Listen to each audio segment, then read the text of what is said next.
이번 영상에서는 다윈주의에서 벗어나서 역시 화석 자료와 또 유물에 의존하는 고고학, 그리고 그 고고학과 연결되어 있는 성서신학에 대해서 얘기해 보겠습니다.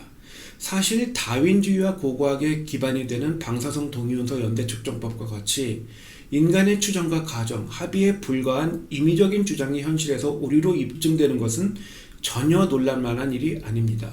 그럼에도 세상뿐 아니라 기독교계마저도 이러한 가정에 의해 선동되고 있는 것이 오늘날의 현실입니다. 다윈주의는 말할 것도 없고 고고학 또한 예외가 아닙니다. 쉽게 말해 몇천 년 전에 무슨 유물이 발견되었고 그 특성에 따라 당시의 역사가 이러이러했다 말할 때 그 유물이 그 시대의 것인지 정확히 말해 신뢰할 수 없다는 것입니다. 그럼에도 성경을 무한 하나님의 말씀으로 인정하지 않는 성서신학과 자유주의 진보신학은 고고학을 그 기반으로 여러 가지 말도 안 되는 주장을 펼치고 있습니다. 성서신학이라는 표현도 사실 문제입니다. 신앙에 기반하지 않는데 어떻게 신학이라고 할 수 있을까요? 성경 고고학이라 부르며 일개 인본주의 학문으로 인정하는 것이 보다 정확할 것입니다. 저명한 학자 마르틴 노스의 표현을 빌리자면 고고학자들은 학계에서 따르는 큰 맥의 역사에 고고학적 증거들을 이리저리 끼워 맞추는 역사합성 (historical synthesis라는 과정을 통해서 학설을 가공해낸다 합니다. 이 또한 증명된 과학이 아니라 어디까지나 인간의 상상에 불과한 것입니다. 또 다른 학자 아히마이 마잘라고 하는 학자는 고고학 연구는 해답보다 혼돈과 질문을 야기한다 말했습니다.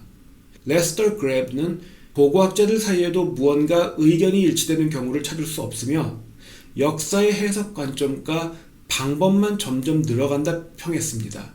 그러니까 고고학자들이 더 많이 달려들어서 연구를 하면 할수록 이 사람은 이렇게 주장하고 저 사람은 저렇게 주장하고 그 경우의 수만 늘어가는 것이고 자기들끼리도 합의가 없다는 거예요.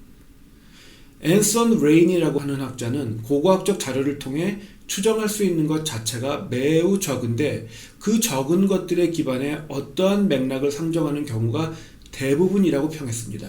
그리고 이어서 어떻게 해야 고고학자가 될 수 있을까? 구멍을 하나 파고 장황한 이야기를 지어낼 수 있으면 된다 말했습니다. 그러니까 성경에 있어서도 여리고성이 군사 요새라고 그렇게 학자들이 말을 하는데, 성서신학자들이나 고고학자들이 이렇게 말을 하는데 뭐 그런 증거 별로 없습니다. 제가 그 이론에 반대를 한다는 것이 아니라 저는 사실 군사 요새였을 가능성이 높다 이렇게 보거든요.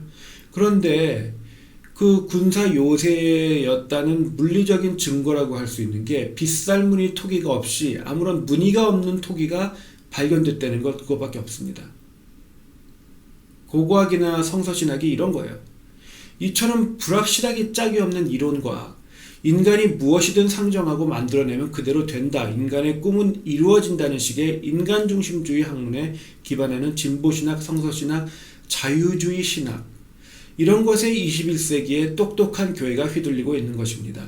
지적 전통을 따라서 비판적으로 증거를 검토하던 초대교회 교부들이나 종교개혁가들이 교회를 주도하던 시대에는 상상도 못할 일이 벌어지고 있는 겁니다. 따라서 진보신학, 자유주의 신학, 성서신학이 뭐라 하든 사실 교회사 2000년의 전통을 잇고 있는 교회는 그것을 들어줄 이유 자체가 없습니다. 다윈주의자들과 마찬가지입니다. 이 사람들. 성경의 신뢰성을 의심하기 전에 자신들의 신뢰성을 먼저 철저하게 검증해야 제대로 된 학자들이라, 신학자 이전에 학자들이라 인정할 수 있을 것입니다. 성서신학자들의 또 하나의 보수는 이들이 기독교 전통에 상반되는 주장을 일삼는다는 것입니다. 고고학을 방대하게 공부하고 고대어를 배워 1세기 전후의 문서를 읽었으니 지금까지 교회 전통이 가르쳐온 것과 다른 말을 하고 교회 전통이 중시하지 않았던 관점을 서슴지 않고 중요하다 말할 수 있다 스스로 생각하는 것입니다. 이 사람들이.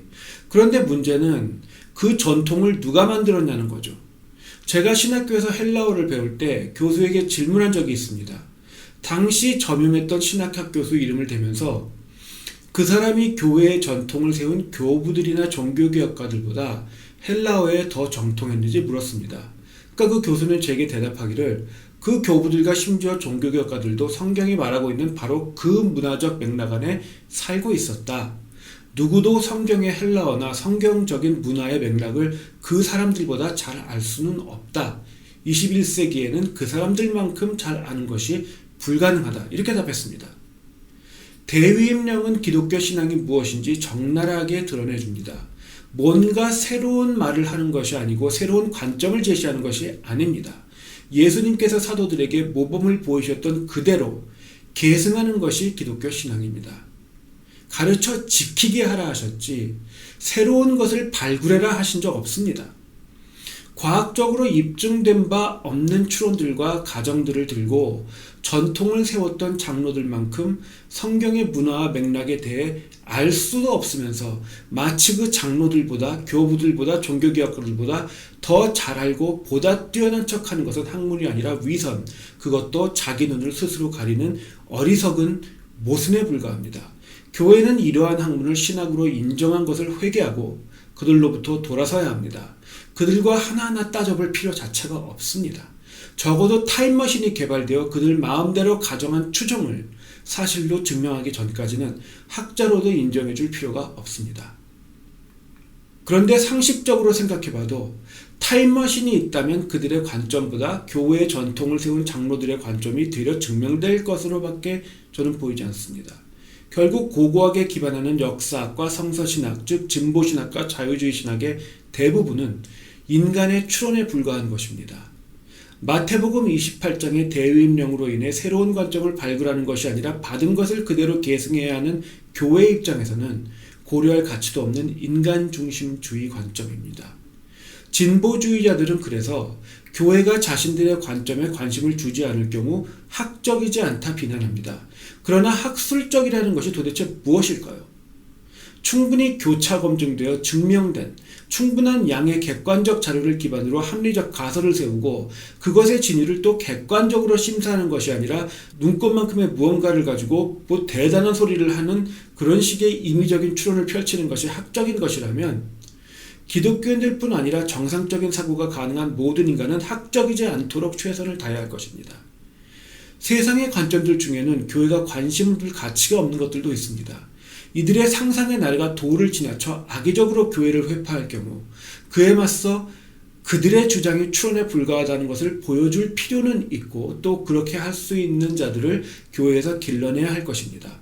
그러나 교회 전반은 그들의 관점이 기반하는 원리 자체가 임의적이고 그들의 시선 자체를 성경이 금지하고 있고 또 그들이 무엇을 말해봐야 추론에 불과함을 분명히 인지해야 합니다. 그리고 교회를 보좌하는 신학계는 인간이 임의로 고안해낸 관점들을 신학인 것처럼 마치 신앙이 전제된 학문인 것처럼 인정하지 않아야 합니다.